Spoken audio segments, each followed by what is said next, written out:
النوع ده من السمك تاني مرة اشوفه هنا في البيت، يعني جوزي يصطاده واعمله. فقلت كده اوريهولكم واعمله معاكم النهارده. سبحان الله، بصوا البوز بتاعها عامل ازاي.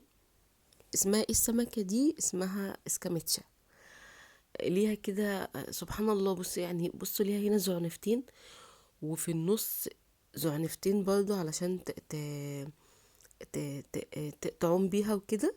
اهو حتى هنا ممكن تقريبا باينة، وتقريبا تحت كمان في زعنفتين كمان، تقريبا في ليها 6 زعانف صغيرين كده. طبعا السمكة دي بتكبر عن كده. بصوا هنا لما فردتها لكم طويلة كده، بسم الله ما شاء الله.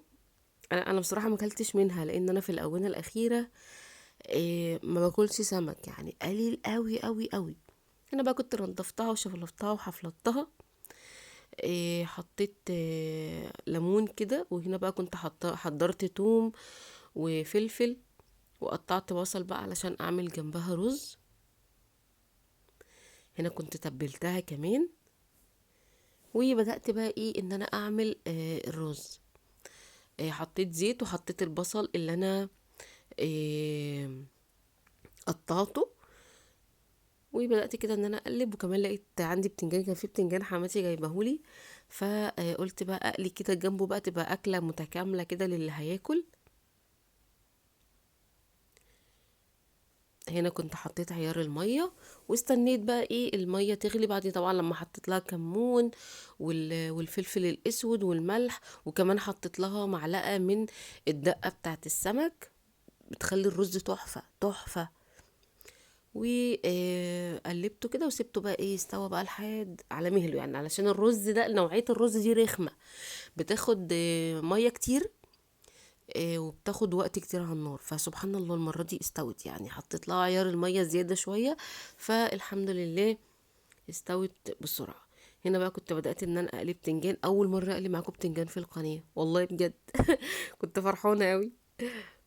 اللي هو ايه، وانا بقلي البتنجان، رحت قلت ايه ده، انا اول مرة اقلي بتنجان في القناة. فالحمد لله. فبصراحة كانت الاكلة كانت حلوة قوي، وكمان بقى عملت سلطة الطحينة هتشوفوها دلوقتي. هنا بقى ايه حطيت شويه دقيق كده على السمك، قلت يلا بقى ايه في الطاسه اللي قليت فيها البتنجان. حتى انا كنت قاصده ان انا اقلي البتنجان الاول في نفس الطاسه اللي انا هقلي فيها السمك، يعني علشان تبقى حاجه واحده اللي هتتغسل. الدنيا ساقعه ومش مستحمله يعني ان انا اقف في المطبخ. بس سبحان الله، يعني الجو السنه دي مش ساقع عن زي السنه اللي فاتت. معرفش علشان لسه هيخش في السقعيه الجامده ولا ايه، مش عارفه. حتى لحد دلوقتي لسه ما فرشتش السجادة او اللي مش عارفة اسمها ايه اللي انا بفرشها في المطبخ يعني. هنا بقى كنت خلاص خلصت السمك قليته. والله شكله يفرح القلب، يشرح القلب ولا يفرح. يشرح القلب. والبتنجان كان شكله تحفة. وكمان بقى عملت برضو في نفس البتاعة دي سلطة الطحينة. قلت يا بنت انت هتوسخي مش عارف ايه، يلا اعمليها هنا. ف دي كده كان اكلة النهارده، والرز اهو كان استوى. فانا وريت لكم الاكل كده يعني علشان كنا يعني لسه فاطرين وبتاع، فقلت اخلص الاكل بدري. بس كده خلاص.